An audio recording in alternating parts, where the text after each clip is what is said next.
Hi hello ನಮಸ್ಕಾರ.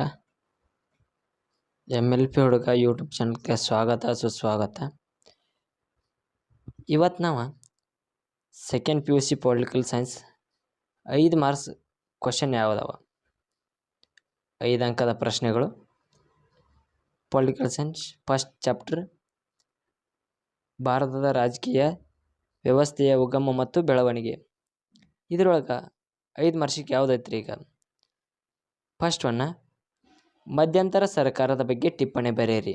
ಮಧ್ಯಂತರ ಸರ್ಕಾರದ ಬಗ್ಗೆ ಟಿಪ್ಪಣಿ ಬರೆಯಿರಿ. ಇದನ್ನು ನೀವು ಒಂದು ನೋಟ್ಸ್ ಒಳಗೆ ಬರೆದಿಡ್ಬೇಕು. ಅಂದ್ರೆ 5 ಮಾರ್ಕ್ಸ್ ಫಿಕ್ಸ್ ಇರ್ತಾವ್ರಿ. 5 ಮಾರ್ಕ್ಸಿನ ಕ್ವಶನ್ ನಾ ಬಿಡಿಸ್ತಿರ್ತೀನಿ. ಉತ್ತರ: ಕ್ಯಾಬಿನೆಟ್ ಮಿಷನ್ದ ಶಿಫಾರಸಿನ ಮೇರೆಗೆ ಇದು ಸೆಪ್ಟೆಂಬರ್ 2, 1946ರಲ್ಲಿ ರಚನೆಯಾಗಿತ್ತು.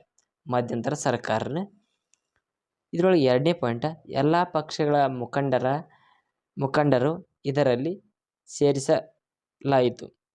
ಅಂದರೆ ಇದ್ರೊಳಗೆ ಎಲ್ಲ ಮುಖಂಡರ ಸದಸ್ಯರ ಇದರೊಳಗೆ ಇದ್ರಂತ್ರ. ಥರ್ಡು, 15 ಆಗಸ್ಟ್ 1947ರಲ್ಲಿ ಅಸ್ತಿತ್ವದಲ್ಲಿತ್ತು. 1947 ಆಗಸ್ಟ್ 15ರಂದು ಇದು ಅಸ್ತಿತ್ವದಾಗಿತ್ತು. ಯಾವುದಾದ ಮಧ್ಯಂತರ. ಸಂವಿಧಾನದ ರಚನೆ ಜವಾಬ್ದಾರಿಯೊಂದಿಗೆ ಸಾಮಾನ್ಯ ಶಾಸನಗಳ ರಚನೆ ಜವಾಬ್ದಾರಿ ಹೊಂದಿತ್ತು. ವೈಸರಾಯರವರ ಕಾರ್ಯಕಾರಿ ಮಂಡಳಿ ಇದು ಮಂತ್ರಿಮಂಡಲವಾಗಿ ಕಾರ್ಯಾಂಗೀಯ ಕಾರ್ಯವನ್ನು ನಿರ್ವಹಿಸುತ್ತಿತ್ತು. ಮಂತ್ರಿಮಂಡಲದ ಉಪಾಧ್ಯಕ್ಷರಾಗಿ ಜವಾಹರಲಾಲ್ ನೆಹರು ಅವರು ಪ್ರಧಾನಿಯಾಗಿ ಕಾರ್ಯನಿರ್ವಹಿಸುತ್ತಿದ್ದರು.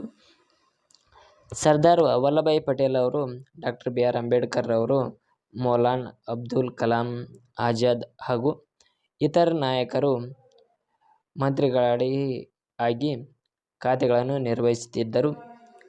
ಸ್ವಾತಂತ್ರ್ಯ ಪೂರ್ವದಲ್ಲಿ ಇದು ಅಮೆರಿಕ ಒಳಗೊಂಡಂತೆ ಇತರ ರಾಷ್ಟ್ರಗಳೊಂದಿಗೆ ರಾಜತಾಂತ್ರಿಕ ಸಂದರ್ಭ ಹೊಂದಿತ್ತು. 5 ಮಾರ್ಕ್ಸಿಗೆ ಫಸ್ಟ್ನೇ ಕ್ವಶನ್ ಆದ್ರಿ. ಇನ್ನು ಸೆಕೆಂಡ್ನೇ ಕ್ವಶನ್ ಯಾವುದಾ? ಸೆಕೆಂಡ್ನೇ ಕ್ವಶನ್, ಪ್ರಥಮ ಮಹಾ ಚುನಾವಣೆಯ ಬಗ್ಗೆ ಟಿಪ್ಪಣಿ ಬರೆಯಿರಿ. 2004 ಮಾರ್ಕ್ಸ್ ಹಾಕರ್. ಇದು ಅಕ್ಟೋಬರ್ 1951ರಿಂದ ಫೆಬ್ರವರಿ 1952ರವರೆಗೆ ಮೊದಲ ಸಾರ್ವತ್ರಿಕ ಚುನಾವಣೆ ನಡೆಯಿತು. ಜಗತ್ತಿನ ಅತಿದೊಡ್ಡ ಪ್ರಜಾಪ್ರಭುತ್ವ ರಾಷ್ಟ್ರವಾದ ಭಾರತವು ಸಾರ್ವತ್ರಿಕ ವಯಸ್ಕ ಮತದಾನ ಪದ್ಧತಿಯ ಮೂಲಕ ಪ್ರಜೆಗಳು ಪ್ರಜಾಪ್ರಭುತ್ವದಲ್ಲಿ ಇಟ್ಟಿರುವ ವಿಶ್ವಾಸವನ್ನು ಕಾರ್ಯರೂಪಕ್ಕೆ ತರುವಲ್ಲಿ ಇದೊಂದು ಪ್ರಮುಖ ಹೆಜ್ಜೆಯಾಯಿತು. ಈ ಚುನಾವಣೆಯ ಪ್ರಮುಖ ಅಂಶಗಳು ಯಾವಂದರೆ, ಚುನಾವಣೆ ನಡೆದ ಒಟ್ಟು ಲೋಕಸಭಾ ಸ್ಥಾನಗಳು 489 ಇದ್ದಾವ್ರಿ. ಮತದಾರರ ಸಂಖ್ಯೆ 176 ಮಿಲಿಯನ್ ಐತ್ರಿ. ಮತದಾನ ಚಲಾಯಿಸಿದವರ ಒಟ್ಟು ಸಂಖ್ಯೆ 105.5 ಮಿಲಿಯನ್ 24,000. ಶೇಕಡಾವಾರು ಮತದಾನ -45%. ಸ್ಪರ್ಧಿಸಿದ ರಾಜಕೀಯ ಪಕ್ಷಗಳು 70. ಸ್ಪರ್ಧಿಸಿದ ಅಭ್ಯರ್ಥಿಗಳ ಸಂಖ್ಯೆ 1800. ಫಲಿತಾಂಶ: ಭಾರತೀಯ ರಾಷ್ಟ್ರೀಯ ಕಾಂಗ್ರೆಸ್ 364 ಸ್ಥಾನ, ಭಾರತೀಯ ಕಮ್ಯುನಿಸ್ಟ್ ಪಕ್ಷಗಳ 16, ಸ್ವತಂತ್ರ ಅಭ್ಯರ್ಥಿಗಳು 27, ಇತರ ಪಕ್ಷಗಳ ಆಯ್ಕೆಯಾದವು. ಶೇಕಡಾ 74.5ರಷ್ಟು ಸ್ಥಾನ ಪಡೆದ ಕಾಂಗ್ರೆಸ್ ಜನಾದರಣೀಯ ಪಕ್ಷವಾಗಿ ಹೊರಹೊಮ್ಮಿತು. ಗ್ರಾಮಾಂತರ ಪ್ರದೇಶದಲ್ಲಿ 60%, ನಗರ ಪ್ರದೇಶಗಳಲ್ಲಿ 40%ರಷ್ಟು ಮತದಾನವಾಯಿತು.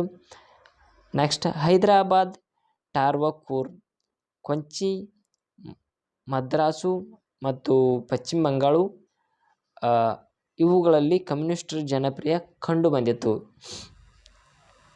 ಚುನಾವಣೆಯ ಪ್ರಕ್ರಿಯೆ ಶಾಂತಿಯುತವಾಗಿ ನಡೆಯಿತು. ಪ್ರಥಮ ಲೋಕಸಭೆಯ ಸ್ಪೀಕರ್ ಆಗಿ GV ಮಾಳ್ವಾಕರ್ ಕಾರ್ಯನಿರ್ವಹಿಸಿದ್ದರು.